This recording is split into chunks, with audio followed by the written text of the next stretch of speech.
Good afternoon. This is All India Radio and I'm Anuja Kumar with the Midday News.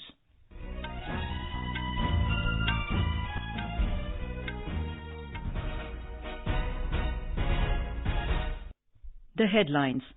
India is committed to a clean and green fuel network, says Petroleum Minister Dharmendra Pradhan. President Ram Nath Kovind addresses the students of Charles University at Prague. In Jammu and Kashmir, one terrorist killed as police successfully repulse an attack on their picket in Anantnag district. India agrees to supply 160 railway passenger coaches to Sri Lanka under concessional financing. United States recalls its envoys from 3 Latin American countries that broke diplomatic ties with Taiwan. And in tennis, Japan's Naomi Osaka to face Serena Williams in the women's singles final of the US Open today. In men's singles final, Novak Djokovic to clash with Juan Martín del Potro. Minister for Petroleum and Natural Gas Dharmendra Pradhan today said that India is committed to a clean and green fuel network. Addressing a session on sustainable mobility at the Global Mobility Summit in New Delhi this afternoon, Mr. Pradhan said, as the world is moving towards the future of mobility, the transition has to be focused on clean and affordable mobility solutions.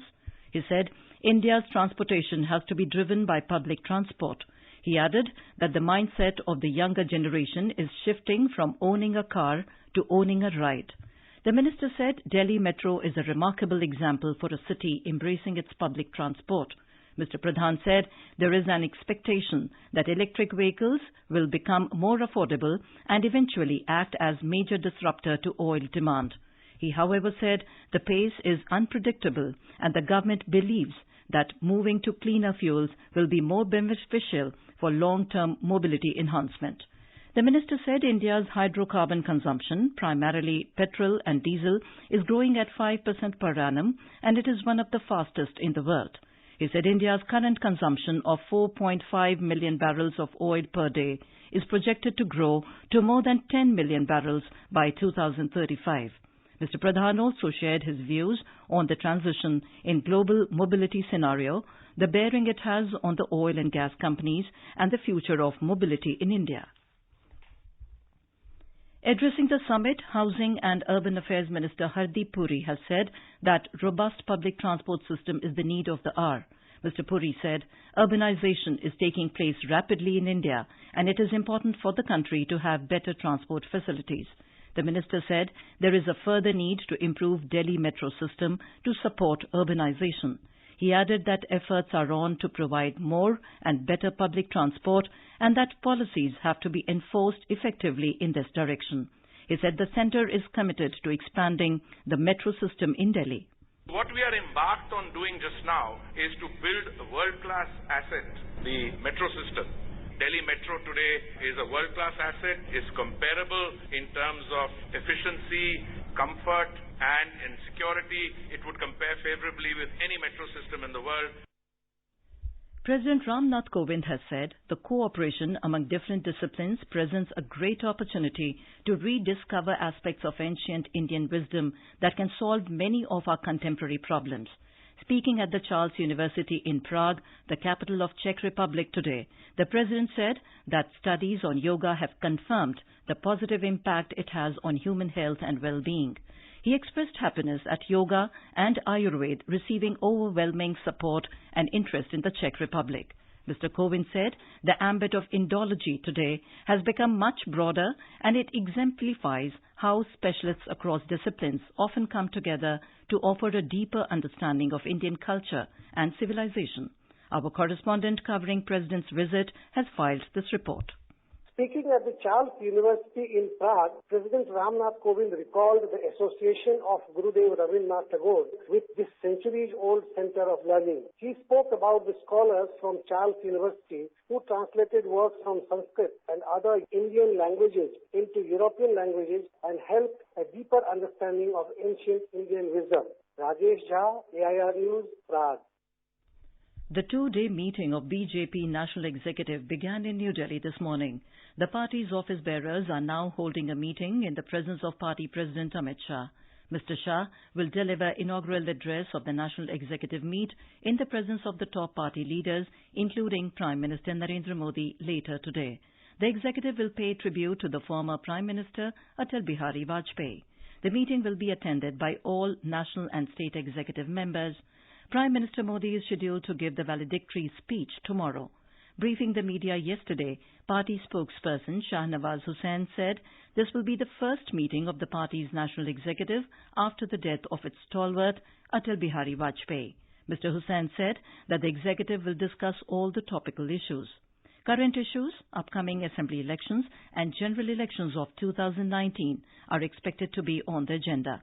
The National Executive will also discuss the ways to ensure how the work done by the Narendra Modi government can be taken to the people in the most effective manner. The World Summit on Accreditation pertaining to educational institutes got underway in New Delhi this morning. Human Resource Development Minister Prakash Javadekar inaugurated the 4th edition of the summit. He said the 3-day summit will focus on challenges and opportunities in outcome-based accreditation. The theme this year is Challenges and Opportunities in Outcome-Based Accreditation. The summit is a biennial event organized by the National Board of Accreditation, which provides platform to its stakeholders to share their knowledge and information on accreditation. In Jammu and Kashmir, a Lashkar-e-Toiba terrorist was killed when the police successfully repulsed an attack on their picket in Anantnag district last night. A group of terrorists made a weapon-snatching attempt in Achbal area, which was foiled by the police. During a brief shootout, one terrorist from Yaripura area of Kulgam district was killed and a policeman sustained injuries. Lok Janshakti Party chief and Union Minister Ram Vilas Paswan has said the Bharat Bandh against the amendments to the SC/ST Prevention of Atrocities Act was a limited show of resentment by a few fringe social organizations at the behest of some political parties. Talking to reporters in Patna, Mr. Paswan said the Narendra Modi government has done nothing new except piloting the unanimous reinstatement of the 29-year-old provisions of the Act, which were diluted by the Supreme Court order in March this year. Questioning the silence of Congress President Rahul Gandhi and BSP Chief Mayawati on the Bharat Bandh, Mr. Paswan said it is indicative of their tacit support to the Bandh in an attempt to keep both sides happy. He said the LJP has been championing the cause of every section of society and is ready to fight for 15% reservation for the poor among the upper castes. This is All India Radio giving you the news. For quick news updates round the clock, follow us on Twitter at AIR News Alerts. In Odisha, water level of Baitarni, Mahanadi and other rivers has risen due to incessant rain in upper catchment areas during the past 2 days. Some rivers are flowing above danger mark. More from our correspondent. People residing in villages located along Baitarni are spending sleepless nights fearing floods as the river continues to flow above danger mark for the 3rd consecutive day today. Water level of Baitarni is expected to rise further as heavy rain slashed the upper catchment area yesterday. Similarly, hundreds of villages under 70 Gram Panchayats in Bhadrak district have been submerged in flood water. The Special Relief Commissioner's office has asked collectors of Keonjhar, Jajpur, Bhadrak and Kendrapada to remain alert to meet any eventuality. Revenue and Disaster Management Minister Maheshwar Mohanty said special ODRAF and NDRF teams deployed and a close vigil is being kept on the situation. With SN Patnaik's report from Sambalpur, Tripti Srivastav, AIR News. In Uttar Pradesh, 10 persons lost their lives in rain-related incidents in the last 24 hours. Districts along the Ganga and Ghagra are reeling under floods. In Bundelkhand region, water released from several dams has flooded many villages, affecting more than 5 lakh people.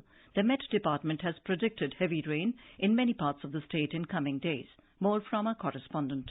In Lalitpur district, all 18 gates of Govind Sagar Dam were opened to release water after 5 years. Around 2 lakh cubic water was released from the dam and administration is on high alert as water has flooded many city areas. After release of 2.6 lakh cubic water from Mata Tila Dam today, low-lying areas are flooded in Jhansi district also. Bundelkhand region is witnessing unprecedented rain from last 10 days, causing widespread damage and submerging paddy fields. Almost all rivers in the region, including Yamuna, Ken, Betwa, are are in spate, and release of water from different dams is worsening the situation. In central part of the state, Ganga River is wreaking havoc, and many villages in Farrukhabad, Bijnor, Kannauj, Meerut, Kanpur, and Unnao are affected from flood. Sushil Chandra Tiwari, AIR News, Lucknow.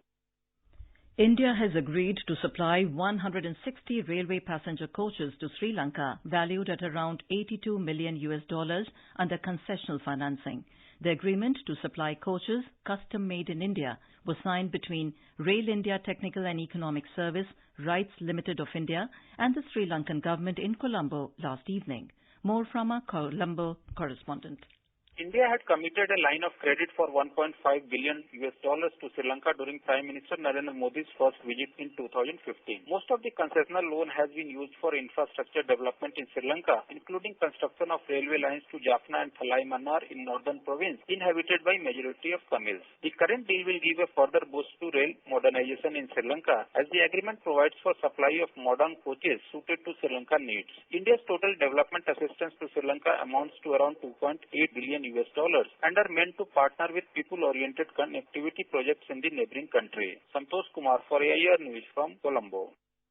The United States has recalled its envoys to 3 Latin American countries that recently switched diplomatic ties from Taiwan to China. The countries are Dominican Republic, El Salvador, and Panama. The move comes after Washington accused Beijing last month of engaging in a campaign of political interference by what it said poaching Taiwan's allies in the Western Hemisphere. Beijing sees self-ruling Taiwan as part of its territory to be brought back into its fold and has not ruled out using force to do so. Over 5.5 lakh rural unemployed youth have obtained skills under the Deen Dayal Upadhyay Gramin Kaushalya Yojana till the end of last month across the country. The government has taken the initiative with an aim to train about 10 lakh youths and assure them with a job next year. Here is a ground report from our Hyderabad correspondent. Graduates and professionally qualified youths, especially from remote districts like Nirmal in Telangana, are well utilizing the Deen Dayal Upadhyay Gramin Kaushalya Yojana. Undergoing these 4 to 6 months course, Mukesh Naik from Tandur of Vikarabad district in Telangana says he will get a job on completion of his VLSI course. I am undergoing the course VLSI design. In this course, we are getting technical training. From this training, we will get job. After 6 months, if we may not get job, we will have another benefit. We will take loans from the banks through Mudra scheme. That will make us an entrepreneur. We will create job rather than seek a job. Dharmakiran from Varni in Nirmal district says he is taking training under the Deen Dayal Upadhyay Gramin Kaushal Yojana in Hyderabad as he did not find a suitable job after completing his BTech. I came to know through my friends about the Deen Dayal Upadhyay Gramin Kaushal Yojana. I choose VLSI for 6 months when I joined a training center. There will be practical training and teaching soft skills too. Even if we do not get job, at least we can get Mudra loan based on the certificate. The curriculum of the course is enhancing employability, and the academic facilities that the training centers are providing are attracting more and more youth towards the DDU GKY. Lakshmi, AIR News, Hyderabad. In the US Open tennis, Japan's Naomi Osaka will face Serena Williams in the women's singles final today. Osaka beat American Madison Keys 6-2, 6-4 yesterday to reach her first ever Grand Slam final. The 20-year-old is the first female Japanese player to reach a Grand Slam singles final. World number 1 Rafael Nadal retired from semi-final while trailing Juan Martín del Potro of Argentina 7-6, 6-2. In the final, Novak Djokovic will meet Potro tomorrow. The UN Postal Agency will issue special stamps in New York next month to commemorate the festival of Diwali. The United Nations Postal Administration will issue a New York special event sheet on the 19th of October to commemorate the festival. And now, before we end the bulletin, the headlines once again. India is committed to a clean and green fuel network, says Petroleum Minister Dharmendra Pradhan. President Ram Nath Kovind addresses the students of Charles University at Prague. In Jammu and Kashmir, 1 terrorist killed as police successfully repulsed an attack on their picket in Anantnag district. And in tennis, Japan's Naomi Osaka to face Serena Williams in the women's singles final of US Open today. In men's singles final, Novak Djokovic to clash with Juan Martin Del Potro. And with that, we end the Midday News.